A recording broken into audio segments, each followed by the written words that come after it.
Hello friends, welcome to Telugu law students. All India bar examination AIBE 19 అండి. భారతదేశం మొత్తం కూడా రేపు జరగబోతుంది ఎగ్జామ్. నేను కూడా రాయబోతున్నాను విజయవాడలో. దానికి సంబంధించిన అడ్మిట్ కార్డు ఇంకా ఎవరైనా డౌన్లోడ్ చేసుకోకపోతే కింద డిస్క్రిప్షన్ లో లింక్ ఇస్తాను. అక్కడికి వెళ్ళి క్లిక్ చేసి మీరు లాగిన్ డీటెయిల్స్ ఎంటర్ చేసి ఒకవేళ పాస్వర్డ్ మర్చిపోతే పాస్వర్డ్ రీసెట్ చేసుకొని హాల్ టికెట్ అయితే డౌన్లోడ్ చేసుకోండి. డౌన్లోడ్ చేసుకుంటే ఈ విధంగా మనకు రావడం జరుగుతుంది. ఇక్కడ మన డీటెయిల్స్ అన్ని కూడా కిందకు వచ్చేసినట్లయితే ఇన్స్ట్రక్షన్స్ ఉండడం జరిగింది.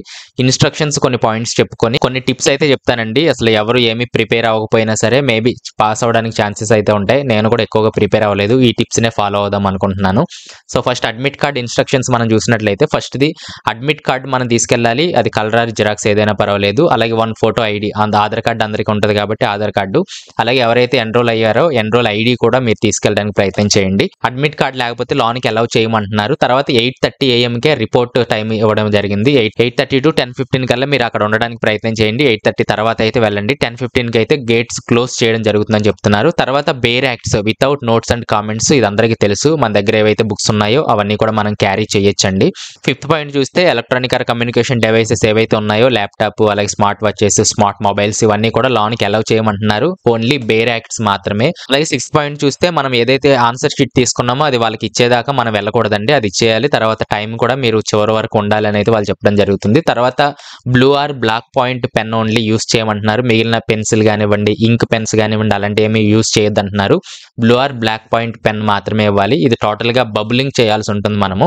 ఇక్కడ నేను ఓఎంఆర్ షీట్ కూడా చూపిస్తున్నాను. ఈ విధంగా మనము బబ్లింగ్ చేయాల్సి ఉంటుంది. ఇది మనతో ఇచ్చేస్తారండి ఏదైతే ఉందో. ఒరిజినల్ ఓఎంఆర్ షీట్ అనేది వాళ్ళు తీసుకెళ్తారు. ఇది ఈ కాపీ మనం తీసుకురావచ్చు. అలాగే 8, 9, 10 పాయింట్లు ఏం చెప్తున్నారంటే ఏదైతే రోల్ నెంబర్ ఉందో మనకు ఆల్రెడీ అడ్మిట్ కార్డ్ లో మన రోల్ నెంబర్ ఇచ్చారు. అలాగే కొన్ని సెట్ వైజ్ గా కొన్ని నెంబర్స్ ఉంటాయి. అవన్నీ కూడా చాలా కేర్ఫుల్ గా అయితే మనం బబుల్ చేయాల్సి ఉంటుంది.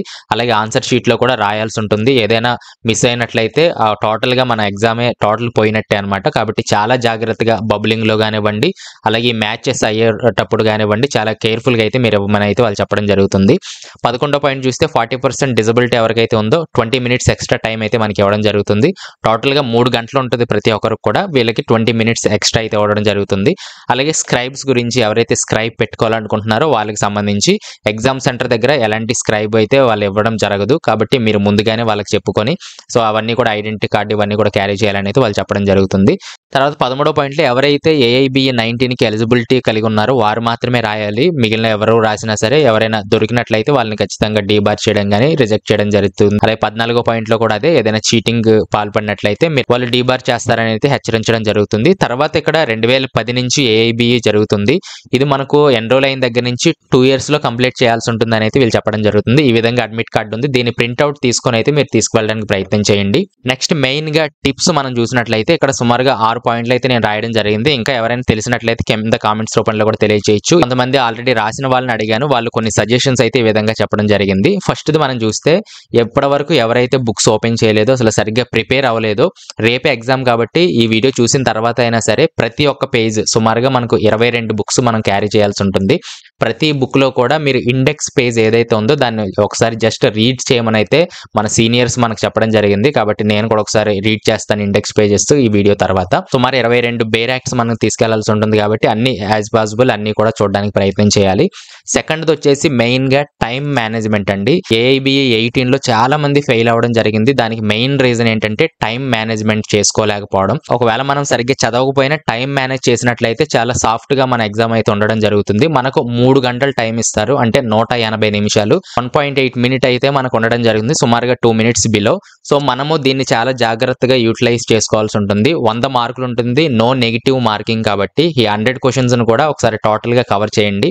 తర్వాత మనం బబుల్ చేయాల్సి ఉంటుంది. చాలా మంది ఏం చేస్తారంటే క్వశ్చన్ రీడ్ చేయడము, అలాగే అది కరెక్టా కాదా అని చూసి ఇక్కడ బబుల్ చేయడానికి ప్రయత్నం చేస్తూ ఉంటారు. సో కొన్ని క్వశ్చన్స్ అనేది కన్ఫ్యూజ్డ్ గా ఉంటాయి. కొన్ని అవుట్ ఆఫ్ సిలబస్ లోంచి కూడా ఇవ్వడం జరుగుతుంది. కొన్ని గందరగోళం చేయడానికి క్వశ్చన్స్ ఇస్తూ ఉంటారు. అక్కడ మనకు చాలా టైం అయితే తినడం జరుగుతుంది. మనము 10-20 క్వశ్చన్స్ లోనే ఉంటాం. ఈ లోపు టైం చూసుకుంటే చాలా అయిపోతుంది. కొందరు ఇచ్చిన సజెషన్ ఏంటంటే ముందు 100 క్వశ్చన్స్ కూడా రీడ్ చేసి టిక్ పెట్టుకోండి. లాస్ట్ 30 minutes ఏదైతే ఉందో అప్పుడు బబుల్ చేయడానికి అయితే ప్రయత్నం చేయండి అనేది వాళ్ళు చెప్పడం జరుగుతుంది. ఇంకా మీ ఇష్టం, మీరు ఎలా చేస్తారు చేస్తారనేది మీ ఇష్టం. కాకపోతే లాస్ట్ 30 మినిట్స్ అనేది బబులింగ్ మనం ఉపయోగించినట్లయితే చాలా క్లారిటీ వచ్చే అవకాశం ఉంది. ఈ 100 క్వశ్చన్స్‌ని ఈ 2 అవర్స్‌లో 2½ అవర్స్‌లో మనం 2-3 టైమ్స్ కూడా తిరిగేసే అవకాశం ఉందని అయితే వాళ్ళు చెప్పడం జరుగుతుంది. అలాగే మీరు ఒక వాచ్ తీసుకెళ్ళండి. అనలాగ్ వాచ్, డిజిటల్ వాచెస్ లోనికి అలౌ చేయరు కాబట్టి ఒక వాచ్ తీసుకెళ్తే టైం మేనేజ్మెంట్ చాలా కేర్‌ఫుల్‌గా చేయాల్సి ఉంటుంది. అప్పుడే మనము ఇందులోంచి బయటికి రాగలమండి. లేకపోతే సగంలోనే మనం అసలు 100 క్వశ్చన్స్ కవర్ చేయకుండా చాలా మంది ఫెయిల్ అయిపోయారంట లాస్ట్ సారి. కాబట్టి తెలిసినా తెలియకపోయినా 100 క్వశ్చన్స్ అనేది ఖచ్చితంగా మీరు కవర్ చేయండి. తర్వాత నెక్స్ట్ 22 బుక్స్ మనం తీసుకువెళ్ళాలంటే తీసుకెళ్ళమని చెప్తున్నారు చాలా మంది. ఎందుకంటే కొన్ని మనకు ఇండెక్స్ లోనే ఒక 2-3 క్వశ్చన్స్ కవర్ అయ్యేటట్టు కొన్ని క్వశ్చన్స్ వస్తాయంట. అలాగే కొన్ని ఇయర్స్ కూడా ఇస్తారు. కొన్ని యాక్ట్స్ ఉన్నాయనుకోండి, కంపెనీ యాక్ట్స్ కానీ, టాక్సేషన్ కి సంబంధించి కానీ, లేబర్ అండ్ ఇండస్ట్రియల్ లా గురించి కానీ, వీటన్నిటి గురించి కొన్ని ఇయర్స్ ఇచ్చినప్పుడు మనము ఇండెక్స్ లోనే అవి దొరికే అవకాశం ఉంది. ఆ బుక్ క్యారీ చేయడం వల్ల ఈజీగా క్వశ్చన్ వచ్చే అవకాశం ఉందని చెప్పి కొంతమంది చెప్తున్నారు. కాబట్టి as possible 22 acts bare acts ఉంటాయి మనకు. అంటే ఇక్కడ సిలబస్ పేపర్ కూడా మీరు తీసి పెట్టుకోండి. ఇది 19 పాయింట్స్ ఇచ్చారు. అలాగే న్యూ యాక్ట్స్ కూడా వచ్చాయి కాబట్టి ఆ బుక్స్ కూడా కలుస్తాయి రిమైనింగ్ 3 అనేది. కాబట్టి 22 బుక్స్ అనేది మనం క్యారీ చేయాల్సి ఉంటుంది. మనం ఓపెన్ చేసినా చేయకపోయినా సరే టోటల్ క్యారీ చేయడానికి ప్రయత్నం చేయండి. ఎలాగైనా సరే మనకు యూజ్ అయ్యే అవకాశం అయితే ఉంది. తర్వాత 4th పాయింట్ వచ్చేసి ఏంటంటే వాళ్ళు ఇచ్చిన క్వశ్చన్ పేపర్ లో మనకి ఇక్కడ సిలబస్ లో ఏ ఆర్డర్ అయితే ఉందో ఫస్ట్ మనం చూస్తే కాన్స్టిట్యూషనల్ లా ఉంది 10 క్వశ్చన్స్. ఈ విధంగానే వాళ్ళు ఇస్తారని అయితే మన సీనియర్స్ చెప్పడం జరిగింది. ఫస్ట్ 10 క్వశ్చన్స్ కాన్స్టిట్యూషనల్ లా గురించి, నెక్స్ట్ 8 క్వశ్చన్స్ ఐపీసీ నుంచి, ఈ విధంగా అయితే వాళ్ళు ఇస్తారు. కొన్ని జనరల్ గా కూడా అడిగే అవకాశం ఉంది. ఆ టాపిక్స్ లోనే జనరల్ గా కూడా అడుగుతారు. అవి కొంచెం కష్టంగా ఉండొచ్చు, ఈజీగా ఉండొచ్చు. సో టోటల్ గా అయితే మనకు ఈ ఆర్డర్ లో అయితే మనకు వాళ్ళు ఇవ్వడం అయితే జరుగుతుందని అయితే కొంతమంది సీనియర్స్ అయితే చెప్పడం జరిగింది. కాబట్టి మనకు ఎతకడానికి తర్వాత ఇలా చూసుకోవడానికి కూడా చాలా సింపుల్ గా ఉంటది. ఈ ఆర్డర్ మనం గుర్తు పెట్టుకున్నట్లయితే యూజ్ అయ్యే అవకాశం ఉంది. ఇప్పుడు ప్రిపేర్ అవ్వడానికి కూడా యూజ్ అవుతుంది ఈ ఆర్డర్ ని బట్టి. తర్వాత నెక్స్ట్ మనం చూస్తే బాల్ పాయింట్ పెన్స్ యూజ్ చేయండి. Blue or black. కొత్త పెన్స్ కంటే ఆల్రెడీ యూజ్ చేసేది తీసుకెళ్ళండి, కొత్తది కూడా తీసుకెళ్ళండి, ఒక 2-3 పెన్స్ వరకు. తర్వాత బబుల్ చేసేటప్పుడు కొంచెం ఇబ్బందిగా ఫీల్ అవుతూ ఉంటారు కొంతమంది. దాన్ని బయటకు వచ్చేయడం కానీ, తర్వాత సగమే ఫిల్ చేయడం కానివ్వండి. అంటే టోటల్ గా మనము 85% వరకు ఫిల్ చేయడానికి అయితే ట్రై చేయాలి. సో చాలా మంది చెప్పింది ఏంటంటే అవుటర్ నుంచి ఇన్ కి రావాలన్నమాట. పై నుంచి లోనికి వస్తే ఈజీగా అవుతుందని చాలా మంది ఇన్ నుంచి అవుట్ కి వచ్చేటప్పుడు కొంచెం బయటకు వెళ్ళిపోయే అవకాశం ఉంది. కాబట్టి ఫస్ట్ బయట నుంచి లోనికి ఇలా మనం బబుల్ చేసినట్లయితే కొంచెం స్పీడ్ గా అయ్యే అవకాశం అయితే ఉంది. 85% ఫిల్ చేయడానికి ట్రై చేయండి. టోటల్ గా పర్ఫెక్ట్ గా చేయాలంటే చాలా టైం పడుతుంది కాబట్టి ఫాస్ట్ గా బబుల్ చేయడానికి అయితే ప్రయత్నం చేయండి. తర్వాత 6th పాయింట్ చాలా మెయిన్. అసలు మీకు ఆన్సర్స్ ఏమీ తెలియని పక్షంలో బి అండ్ సి ఆప్షన్స్ ని కొంచెం ప్రిఫర్ చేయమని అయితే కొంతమంది చెప్తున్నారు. ఇది కరెక్ట్ అవ్వచ్చు, రాంగ్ అవ్వచ్చు, కానీ చాలా మంది ఈ పాయింట్ అయితే చెప్పారు. మీరు ఫాలో అయితే ఫాలో అవ్వండి, లేదా మీకు ఏది నచ్చితే ఆప్షన్ పెట్టుకోవడానికి అయితే ప్రయత్నం చేయండి. ఎక్కువగా ప్రీవియస్ ఇయర్ క్వశ్చన్ పేపర్స్ చూస్తే బీసీ పాయింట్స్ లోనే ఎక్కువగా కరెక్ట్ ఆన్సర్స్ ఉన్నాయని అయితే చాలా మంది చెప్పడం జరిగింది. ఏమీ తెలియనప్పుడు మాత్రం వీటిని ప్రిఫర్ చేయడానికి అయితే ప్రయత్నం చేయండి.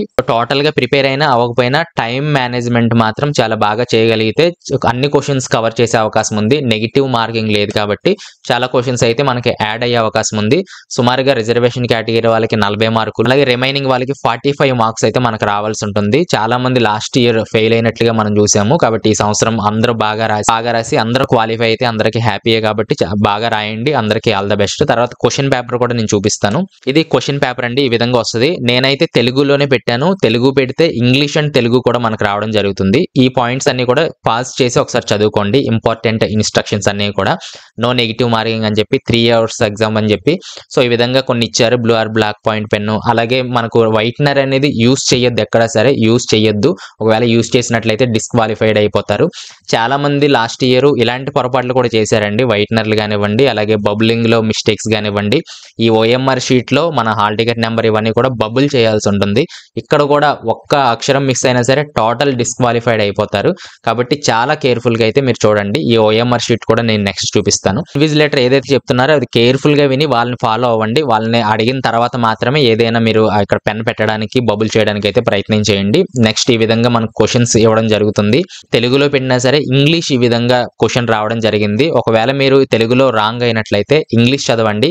ఇంగ్లీష్ లో ఏదైతే ఉందో దాన్నే ఫైనలైజ్ చేస్తారని చెప్పి వాళ్ళు ముందుగానే చెప్పడం జరిగింది ఇన్స్ట్రక్షన్స్ లో. మన లాంగ్వేజ్ తెలుగు కాబట్టి తెలుగులో చదువుకుంటే ఫాస్ట్ గా మనకు అర్థమయ్యే అవకాశం ఉంది. చాలా మందికి ఈ సంవత్సరం ఒక భయం ఉంది, తెలుగు పెడితే ఓన్లీ తెలుగులోనే వస్తుంది, ఇంగ్లీష్ లో రాదు అని చెప్పి. అలా మాక్సిమం ఉండదండి. తెలుగు పెడితే ఇంగ్లీష్ కంపల్సరీగా వాళ్ళు ఇవ్వడం అయితే జరుగుతుంది. క్వశ్చన్స్ ఈ విధంగా మనకు ఉండడం జరుగుతుంది. 100 మార్క్స్‌కి మల్టిపుల్ చాయిస్ క్వశ్చన్స్ కాబట్టి ఈజీగా మార్క్ చేయొచ్చు మనము.